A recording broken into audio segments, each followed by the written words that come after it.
Rosa had cleaned hundreds of houses in her 15 years as a housekeeper, but the Peterson home was different. It wasn't just the pristine white walls or the family photos that lined the hallway. It was the way the house seemed to hold its breath, as if waiting for something that would never come. She remembered when she first started working here 3 years ago. Mrs. Peterson would greet her at the door with a warm smile and fresh coffee. The house buzzed with life back then. 8-year-old Lucy would run down the stairs with her backpack bouncing, chattering about her upcoming math test or the butterfly she found in the garden.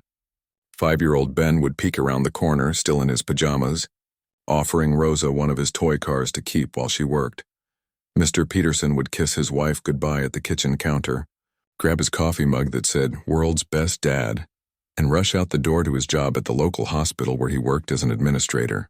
The family moved like a well-choreographed dance, each person knowing their part perfectly. But that was before the accident. 6 months ago, everything changed in an instant. Mrs. Peterson was driving home from her book club meeting when a drunk driver ran a red light. The call came at 11:30 at night, and by morning the house had become a completely different place. Rosa noticed the changes immediately when she returned to work a week after the funeral. The coffee maker sat cold and unused. Family photos had been turned face down on the mantel. The cheerful yellow curtains in the kitchen had been replaced with plain white ones, as if Mr. Peterson couldn't bear to see anything that reminded him of his wife's bright personality. The first thing that struck Rosa was how quiet everything had become. Lucy, who used to chatter nonstop, now moved through the house like a ghost. She would sit at the kitchen table in the mornings, mechanically eating whatever cereal her father had poured for her, staring at nothing. Her school backpack, once covered in colorful pins and patches, now looked plain and forgotten by the front door. Ben had stopped playing with his cars. Rosa would find them scattered around his room, but he never touched them anymore. Instead, he would follow his father around the house, clinging to his leg whenever Mr. Peterson tried to move from room to room. The little boy had developed a stutter that broke Rosa's heart every time she heard it. Mr. Peterson himself was perhaps the most changed of all. The man who once whistled while shaving in the bathroom now looked like he hadn't slept in weeks. His shoulders, which used to be straight and confident, now curved inward as if he was trying to protect himself from the world. The World's Best Dad mug sat unwashed in the sink, and Rosa noticed he had switched to drinking coffee from a plain white cup instead. Every morning when Rosa arrived at 8 a.m., she would find evidence of Mr. Peterson's struggles from the night before, dishes piled in the sink from a dinner that looked like it had barely been touched. Homework scattered across the dining room table, some of it half-finished, some of it tear-stained. Bills and paperwork spread across his home office desk, many of them marked past due in red letters. The laundry basket overflowed with clothes that needed washing, and Rosa often found Mr. Peterson's work shirt still damp in the washer from 2 days before, forgotten and starting to smell musty. She would quietly rewash them, knowing he was doing his best but simply couldn't keep up with everything that needed to be done. Mornings were the worst time to witness the family's struggles. Rosa would arrive to find Mr. Peterson standing in the kitchen, staring at the empty coffee pot as if he couldn't remember how to use it. Lucy would be upstairs trying to brush her own hair but getting frustrated when it wouldn't cooperate. Ben would be sitting on the floor in his room still in yesterday's clothes, because no one had helped him pick out something clean to wear. The breakfast routine was painful to watch. Mr. Peterson would attempt to make something for the children, but his hands would shake as he poured milk, and he would often forget what he was doing halfway through. Rosa watched him burn toast 3 mornings in a row, not because he didn't know how to use a toaster, but because his mind was somewhere else entirely. Lucy had started taking on responsibilities that no 8-year-old should have to handle. She would help Ben get dressed when their father forgot to check on him. She would remind Mr. Peterson to pack their lunch money and sign permission slips for school trips. Rosa could see the weight of these adult responsibilities settling on the little girl's shoulders, making her seem older than her years.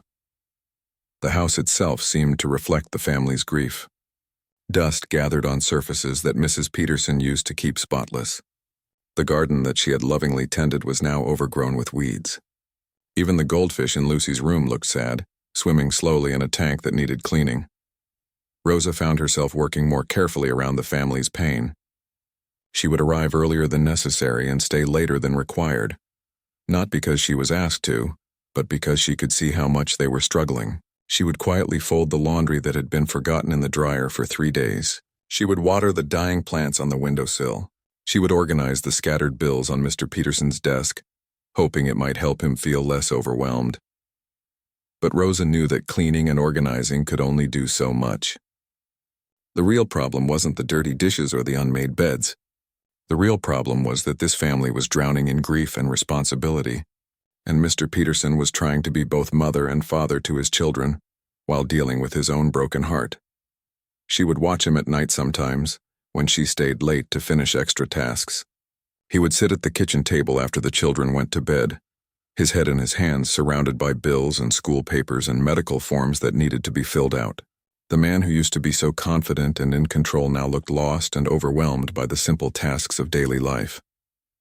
Rosa had been a single mother herself many years ago, after her husband left when her own daughter was just a baby. She remembered those dark days when everything felt impossible, when getting through each day was a victory in itself. She remembered the kindness of strangers who had helped her during those difficult times, and she wondered if there was something more she could do for this struggling family. As she locked the front door each evening and walked to her car, Rosa would look back at the house and see Mr. Peterson's silhouette in the kitchen window, still working at that table, still trying to hold everything together. She knew that something had to change or this family might fall apart completely. The question was, what could one housekeeper do to help heal hearts that had been so deeply broken? 3 weeks had passed since Rosa first noticed how badly the Peterson family was struggling, and things were getting worse instead of better. Each day brought new signs that Mr. Peterson was reaching his breaking point, and the children were suffering because of it. Rosa started paying closer attention to the small details that others might miss. When she cleaned Mr. Peterson's home office, she noticed that his computer was always left on, browser tabs open to websites about grief counseling and single parenting. But she also found tabs for boarding schools and nanny services, which made her stomach sink with worry. The man was clearly thinking about options that would change his children's lives forever. The lunch situation was breaking Rosa's heart. Every day she would prepare a nutritious meal for Mr. Peterson and carefully wrap it in containers, leaving clear heating instructions on sticky notes. But when she returned the next morning, the food would still be sitting in the refrigerator untouched. She started finding protein bars and energy drink cans in his car, evidence that he was surviving on whatever he could grab from the hospital vending machines. His clothes told the story of a man who was forgetting to take care of himself. Rosa noticed his pants were getting loose around the waist and his shirt collars looked too big for his neck. When she did his laundry, she could see that he was wearing the same few outfits over and over again, probably because choosing what to wear felt like one more decision he couldn't handle. The children's behavior was becoming more concerning too. Lucy, who had always been an excellent student, was starting to struggle in school. Rosa found crumpled homework assignments in the trash can, marked with red correction marks and notes from teachers asking for parent conferences.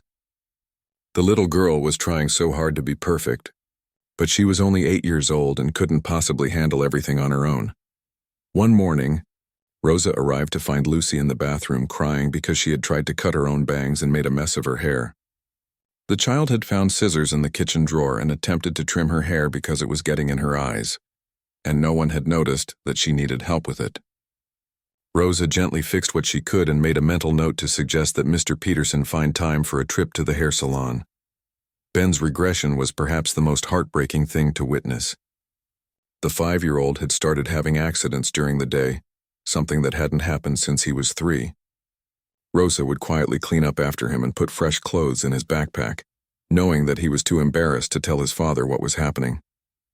The little boy had also developed a habit of carrying around a small stuffed elephant that had belonged to his mother, clutching it tightly wherever he went.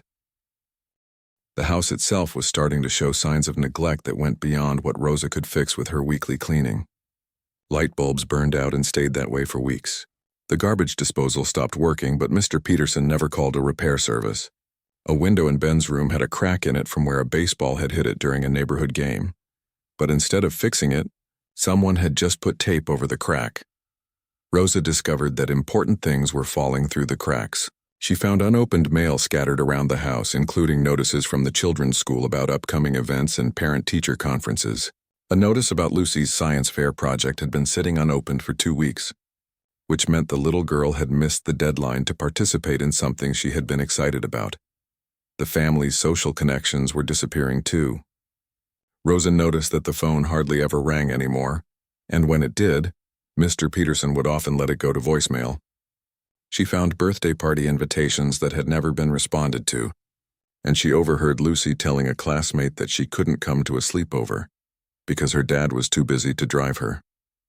One evening, Rosa was finishing up her work when she heard Mr. Peterson on the phone with his sister, who lived 3 states away. She wasn't trying to eavesdrop, but his voice carried from the kitchen where she was organizing the mail. "I don't know if I can do this anymore.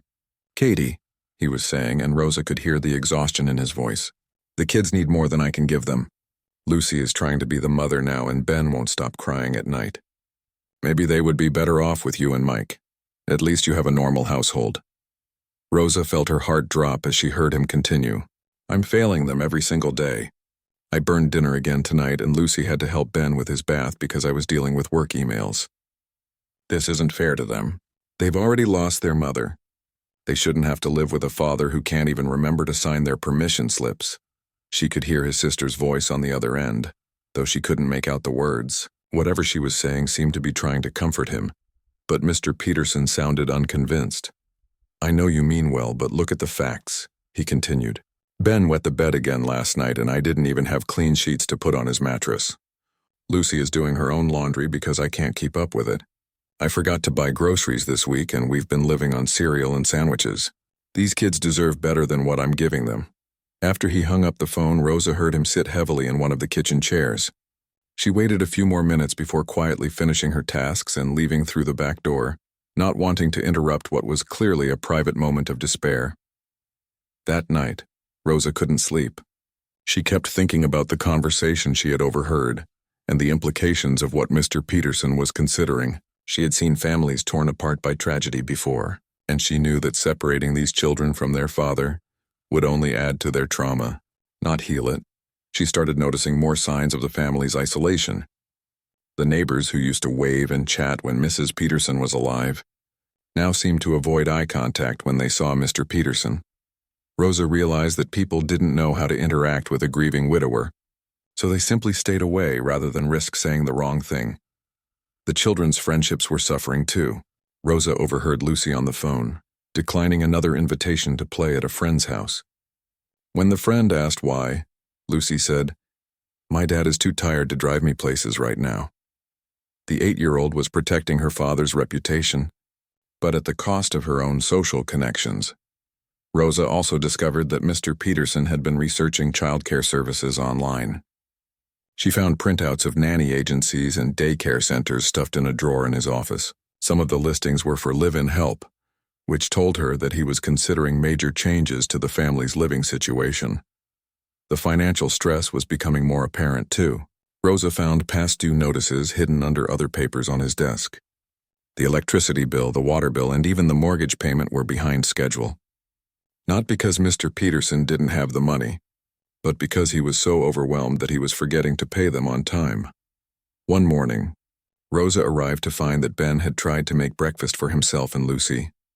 The 5-year-old had managed to get a chair to reach the counter, and he had attempted to pour cereal and milk for both of them, but he had spilled milk all over the floor and knocked over the cereal box, creating a sticky mess that he didn't know how to clean up. When Rosa found him, he was sitting in the middle of the kitchen floor crying because he couldn't fix what he had done. "I just wanted to help Daddy," Ben said through his tears. "He's so tired all the time, and Lucy is always taking care of me. I wanted to take care of her for once." Rosa's heart broke as she realized that even the 5-year-old could see how much stress the family was under. These children were trying to solve adult problems with their limited understanding and abilities, and they were only making themselves feel worse when they couldn't succeed. As Rosa cleaned up the kitchen that morning, she made a decision. She couldn't stand by and watch this family fall apart any longer. Mr. Peterson was a good father who was doing his best under impossible circumstances, but he needed help before he made a decision that would hurt his children even more than they had already been hurt. Something had to be done, and Rosa realized that she might be the only person in a position to do it. That Friday evening, Rosa drove home from the Peterson house with a heavy heart and a determined mind. She had witnessed enough broken families in her years of housekeeping to know that this one was teetering on the edge of a decision that could destroy it forever. Mr. Peterson wasn't a bad father. He was just a drowning man who couldn't see that there might be another way to save his family.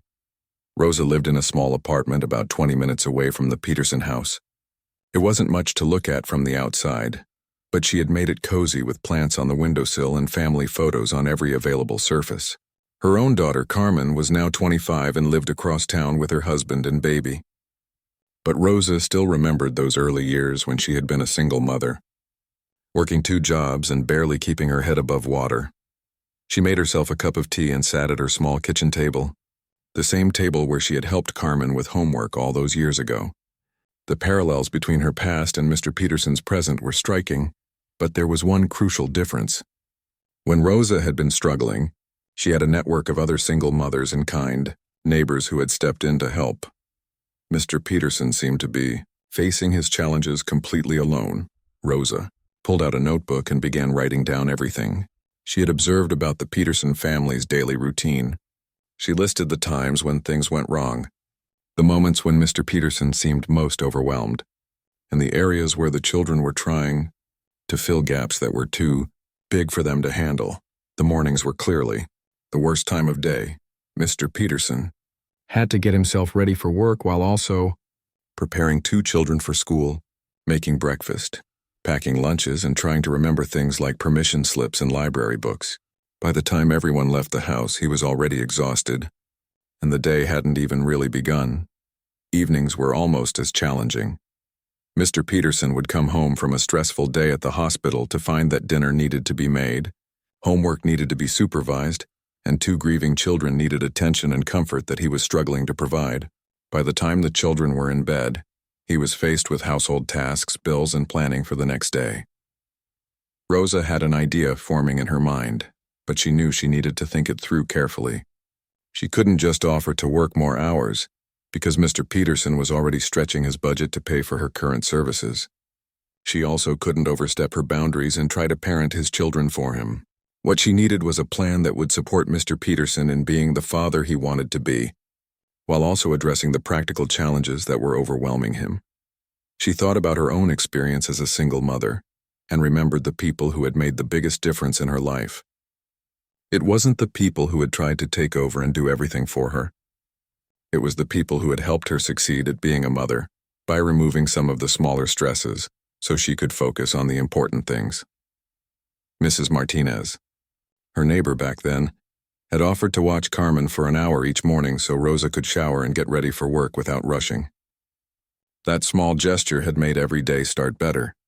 Mr. Thompson from the apartment downstairs had helped with Carmen's math homework twice a week, not because Rosa couldn't do it, but because having that one less thing to worry about gave her time to cook proper dinners.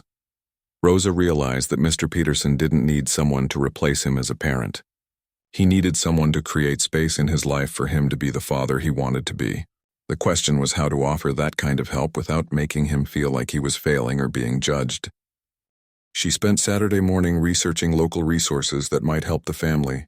She found information about grief counseling groups for children, after-school programs that could help with homework supervision, and community organizations that provided support for single parents. But she also realized that Mr. Peterson was probably too overwhelmed to research and coordinate these services himself. Rosa also thought about the practical skills she had developed over the years. She was an excellent cook and had learned to prepare meals efficiently for large families during her early days working for a catering company. She knew how to organize household systems that would run smoothly, even when people were stressed or distracted. Most importantly, she understood how to work with families during crisis periods without making them feel judged or inadequate. Sunday afternoon, Rosa visited her daughter Carmen to talk through her ideas. Carmen was nursing her baby while her husband played with toys on the living room floor. The scene reminded Rosa of how healing it could be for children to have stability and routine during difficult times. "Mama, what you're thinking about doing is really generous," Carmen said after Rosa explained the situation. "But are you sure this family will accept help? Some people are too proud to admit they need support." Rosa had been thinking about that exact issue. Mr. Peterson isn't proud in a bad way, she explained. He's just scared and overwhelmed. I think if I approach this right, he'll be relieved to have someone who understands what he's going through. Carmen nodded thoughtfully. Remember when I was little and Mrs. Chen used to bring us extra rice and vegetables from her garden? You were embarrassed at first, but then you realized she was just being kind. Exactly, Rosa said. And later, when I was doing better, I was able to help other families the same way. Sometimes accepting help is just the first step in being able to help others. Rosa spent Sunday evening creating a detailed plan. She would offer to adjust her schedule to arrive earlier in the mornings to help with breakfast and getting the children ready for school. She could prepare larger portions when she cooked for her own family and freeze meals that Mr. Peterson could easily reheat during the week. She could also help coordinate communication with the children's schools and keep track of important dates and deadlines. Most importantly, she could provide consistent, calm presence during the most stressful times of day. The children needed to see that their daily routine could be stable and predictable, even while they were processing their grief. Mr. Peterson needed to experience success as a father, rather than feeling like he was failing at everything. Rosa calculated that if she added 3 hours to her weekly schedule and took on some meal preparation duties, it would cost Mr. Peterson about the same as hiring a part-time babysitter, but would provide much more comprehensive support. She could also help him connect with some of the community resources she had researched, so that the family would gradually build a broader support network. The key would be presenting this as a partnership rather than charity. Rosa had learned over the years that people were more likely to accept help when it felt like a mutual arrangement rather than a one-sided favor. She would frame her offer as an opportunity for her to use her skills in a way that felt meaningful, while also acknowledging that the family was going through a temporary, difficult period that would get better with time. Rosa also thought about the long-term picture. Mrs. Peterson had been the kind of person who would have wanted her family to stay together and heal together. The best way to honor her memory was to help her husband and children find their way back to being a strong family unit, not to let grief and overwhelm tear them apart. Monday morning, as Rosa drove to the Peterson house, she felt nervous but determined. She knew that Mr. Peterson might be too proud or too overwhelmed to accept her offer immediately, but she also knew that this family needed help, and she was in a unique position to provide exactly the kind of support that could make a real difference. The question wasn't whether she should try to help. The question was whether she could find the right words to make Mr. Peterson understand that accepting help was actually the best thing he could do for his children. Sometimes the most courageous thing a parent could do was to admit that they needed support, and Rosa was prepared to help him find that courage. Monday morning arrived with the usual chaos that had become normal in the Peterson household. Rosa let herself in through the back door, as she had been doing for 3 years, but this time she felt different. Today she was going to change everything for this family. If Mr. Peterson would let her, she found the scene she had come to expect. Mr. Peterson stood in the kitchen in his wrinkled work shirt, staring at the empty coffee maker as if he had forgotten how it worked. Lucy was upstairs, and Rosa could hear her trying to convince Ben to put on clean socks. The sound of the 5-year-old's frustrated crying drifted down the stairs. "Let me help with that," Rosa said gently, moving toward the coffee maker. Mr. Peterson looked up at her with tired eyes that held a mixture of gratitude and embarrassment. "I don't know what's wrong with me," he said quietly. "I used to be able to manage simple things like making coffee. Now everything feels impossible." Rosa measured coffee grounds with practiced efficiency while choosing her words carefully. "There's nothing wrong with you, Mr. Peterson. You're trying to do the work of 2 people while dealing with heartbreak. That would be impossible for anyone." She heard Lucy's voice getting more frustrated upstairs, and Ben's crying was getting louder. "Why don't you go help the children get ready?" Rosa suggested. "I'll handle breakfast down here." While Mr. Peterson went upstairs, Rosa quickly assessed what needed to be done. She found bread for toast, located clean bowls for cereal, and set out everything the children would need for a calm breakfast. By the time the family came downstairs, the kitchen smelled like fresh coffee, and the table was set with a simple but complete meal. Lucy's eyes widened when she saw the organized breakfast setup. "Thank you, Miss Rosa," she said quietly, settling into her chair with visible relief. Ben climbed into his booster seat and immediately started eating his cereal, no longer crying. Mr. Peterson poured himself coffee and sat down heavily. "I don't know how you do it," he said. 10 minutes and everything is calm and organized. Rosa saw her opening. Mr. Peterson, could I talk with you privately for a few minutes before you leave for work? I have some ideas that might help make mornings easier for everyone. After the children finished eating and went to brush their teeth, Rosa and Mr. Peterson sat at the kitchen table. She had rehearsed this conversation, but seeing the exhaustion in his face made her even more determined to help. I've been thinking about your family's situation, Rosa began carefully. I know you're doing your best, but I wonder if there might be ways to make things run more smoothly around here. Mr. Peterson rubbed his face with his hands. I've been thinking the same thing. Actually, I've been considering some major changes. Maybe the kids would be better off living with my sister for a while until I can get my life together. Rosa felt her heart sink, but she kept her voice calm. What if we tried some smaller changes first? Sometimes when we're overwhelmed, big solutions seem like the only option, but there might be simpler ways to solve the daily problems. She pulled out the notebook where she had written her ideas. I was thinking about adjusting my schedule to help with mornings and maybe doing some meal preparation. Nothing dramatic, just some support during the times when you're most stretched thin. Mr. Peterson looked skeptical. Rosa, I can barely afford to pay you for the work you already do. I can't ask you to take on more responsibilities. What if we thought about it differently, Rosa said. Right now you're probably spending money on takeout food and convenience items because you don't have time to plan and shop properly. If I helped with meal planning and preparation, we might actually save money while improving the family's nutrition. She had done her research on this point. Families in crisis often ended up spending more money on food because they couldn't plan ahead and bought expensive convenience items or ordered takeout when they were too tired to cook. I could also help coordinate with the children's schools and keep track of important dates and deadlines, Rosa continued. That would free up mental space for you to focus on the emotional support that only you can provide as their father. Mr. Peterson was quiet for a long moment, staring at his coffee cup. Why would you want to do this? You have your own life, your own family to worry about. Rosa had expected this question. I was a single mother once, she said simply. I know how hard it is to feel like you're drowning in responsibilities while also trying to grieve and heal. People helped me during that time, and it made all the difference in our lives. She paused, then added, Also, I've grown to care about this family over the past 3 years. Lucy and Ben are wonderful children, and you're a good father who's going through a terrible time. Sometimes we need support to get through the hardest periods of our lives.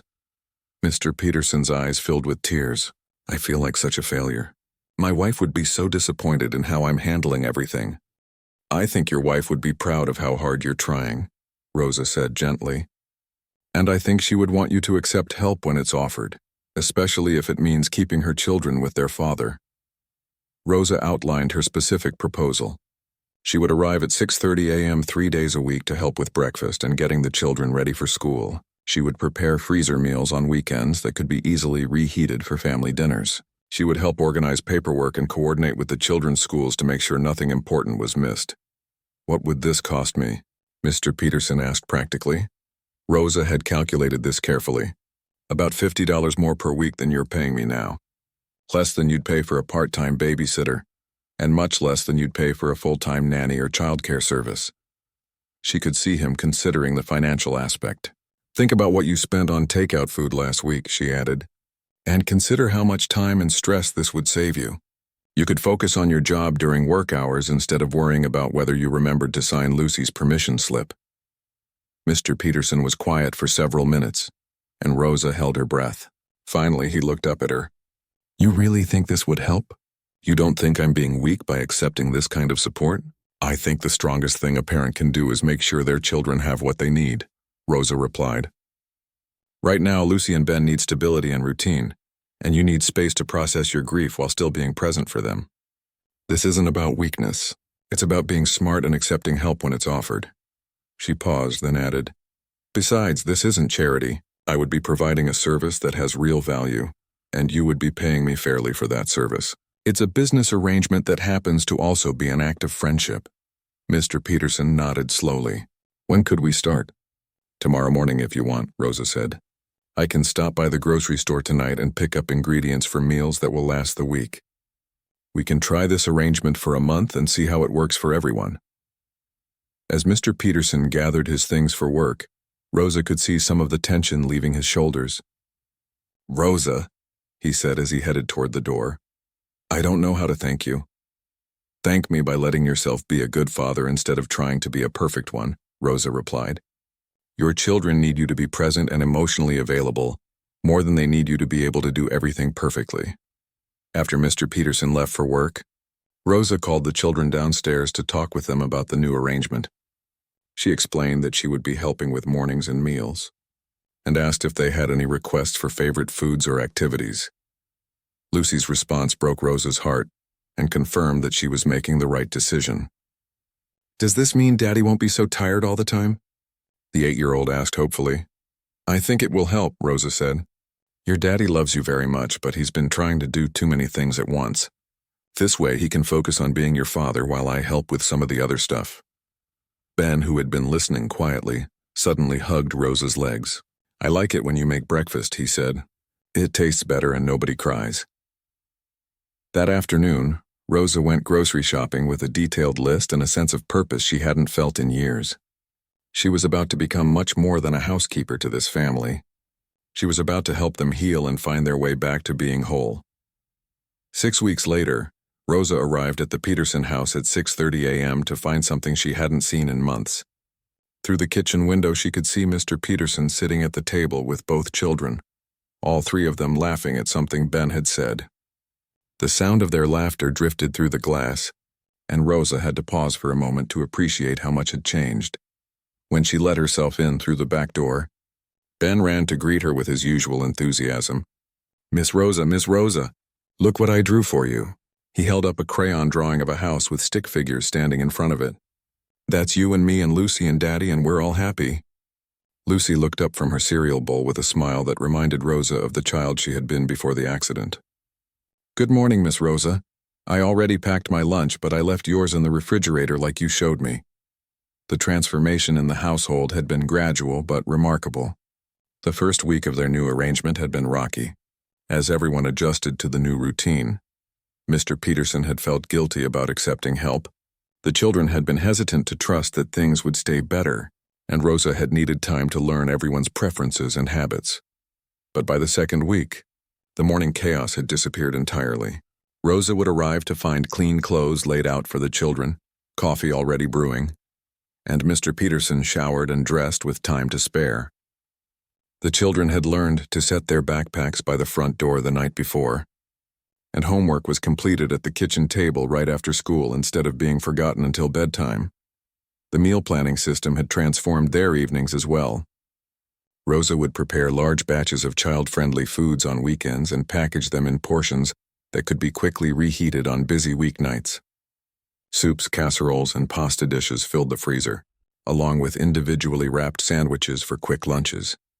Mr. Peterson had stopped relying on fast food and vending machine snacks, and his color had improved as he started eating regular, nutritious meals again. More importantly, the family calendar system Rosa had implemented meant that nothing important was forgotten anymore. School events, doctor appointments, and social activities were all recorded in a large calendar on the refrigerator, with different colors for each family member. Lucy had started adding her own activities to the calendar, and Ben liked to put stickers on the days when special things were planned. The children's social lives had been restored as well. Lucy was attending birthday parties again and had joined the school's art club. Ben had started having playdates with children from his kindergarten class. Mr. Peterson, with more time and energy to focus on parenting, had begun reading bedtime stories again and helping with homework without feeling overwhelmed. Rosa had also helped Mr. Peterson connect with community resources that provided ongoing support. He had joined a grief support group for widowed parents that met on Tuesday evenings, giving him a chance to talk with other adults who understood his experience. The children were seeing a counselor who specialized in helping kids process loss, and both Lucy and Ben were learning healthy ways to express their feelings about their mother's death. The financial stress had decreased significantly as well. With better meal planning and organization, the family was spending less money on convenience foods and late fees for forgotten bills. Mr. Peterson had even received a small promotion at the hospital, partly because his improved focus at work had been noticed by his supervisors. But the most important changes were in the family's emotional connection. With the daily logistics running smoothly, Mr. Peterson had mental and emotional space to be present with his children. Rosa would often arrive in the mornings to find evidence of the previous evening's family time. Board game pieces still on the living room table, or craft supplies spread across the kitchen counter from a project they had worked on together. Lucy had stopped trying to be the family's second parent and had returned to being a typical 8-year-old. She was playing with friends, focusing on her schoolwork, and had even started talking about her mother in positive ways, sharing happy memories instead of just expressing sadness. Her hair had grown out nicely after the incident with the scissors, and she had started wearing bright colors again instead of the somber outfits she had chosen during the darkest period. Ben's regression had completely reversed. He was sleeping through the night in his own bed, using the bathroom independently, and had returned to playing with his toys. His stutter had disappeared, and he was chattering constantly about his friends and activities. Most tellingly, he had started talking about his mother in a matter-of-fact way, mentioning her as part of his family history rather than as a source of immediate pain. Mr. Peterson himself was perhaps the most transformed of all. He had regained weight and color, and his shoulders no longer carried the defeated posture of those first months after the accident. He smiled frequently and had started making plans for the family's future. Rosa had overheard him on the phone with his sister, telling her about Ben's upcoming kindergarten graduation and Lucy's soccer season, speaking with enthusiasm instead of despair. One morning in late spring, Rosa arrived to find Mr. Peterson already making pancakes while the children set the table. It was a scene that would have been impossible just 2 months earlier. "We wanted to surprise you," Lucy announced proudly. "Daddy's making your favorite pancakes, and Ben helped measure the flour." As they sat around the table eating breakfast together, Mr. Peterson cleared his throat. "Rosa, I've been thinking about something important," he said. "The children and I have been talking, and we want you to know how much you've changed our lives." Ben nodded enthusiastically. "You saved us," he declared with 5-year-old certainty. "You didn't just help with cooking and cleaning," Mr. Peterson continued more seriously. "You helped us remember how to be a family. You gave us space to grieve properly while still taking care of each other." Lucy, wise beyond her years, added, "You helped Daddy remember that he's a good daddy, even when everything felt hard." Rosa felt tears in her eyes. "You were always a good family," she said. "You just needed some support during the hardest time of your lives. Every family needs that sometimes." Later that morning, as Rosa was organizing the week's meal plan, she reflected on how much her own life had been enriched by this experience.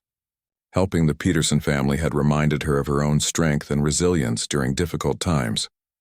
It had also given her a sense of purpose that went beyond just cleaning houses.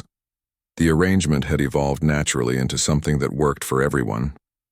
Rosa now felt like an extended family member rather than just an employee. She attended Lucy's school plays and Ben's soccer games. She was included in family decision-making about schedules and activities. Most importantly, she had helped preserve a family that might otherwise have been separated by grief and overwhelm. 3 months after their arrangement began, Mr. Peterson had a conversation with Rosa that surprised her. "I've been thinking about making this arrangement permanent," he said. "Not just for the practical help, but because you've become part of our family. The children love you, and honestly, I can't imagine managing without you now." Rosa realized that what had started as an act of kindness had become something much more significant. She had helped a family stay together during their darkest time, and in doing so, she had found a sense of belonging and purpose that enriched her own life immeasurably. 6 months later, when Rosa's daughter Carmen asked her about the Peterson family, Rosa smiled as she described the latest developments. Lucy had made honor roll at school and was learning to play the piano. Ben had started first grade and was reading simple books on his own. Mr. Peterson had been promoted again and was dating a kind woman he had met at his grief support group. "The best part," Rosa told her daughter, "is that they don't need me the same way anymore. They've become strong and independent again, but they still want me to be part of their lives, not because they have to have help, but because we've become a family." Carmen smiled at her mother. "Remember when I was little and you used to say that the best help is the kind that helps people help themselves?" Rosa nodded. "That's exactly what happened. I didn't solve their problems for them. I just gave them space to solve the problems themselves while they were learning to heal. As Rosa drove home that evening, she thought about the ripple effects of small acts of kindness. One conversation, one offer of help, one person willing to step forward during a crisis had prevented a family from falling apart and helped them find their way back to joy and connection. Sometimes, the biggest differences in people's lives come from the smallest gestures of care and support. Rosa had learned that lesson years ago when she was the one who needed help, and now she had been privileged to pass that lesson on to another family in need. The circle of kindness continued, and that knowledge filled her heart with gratitude every single day.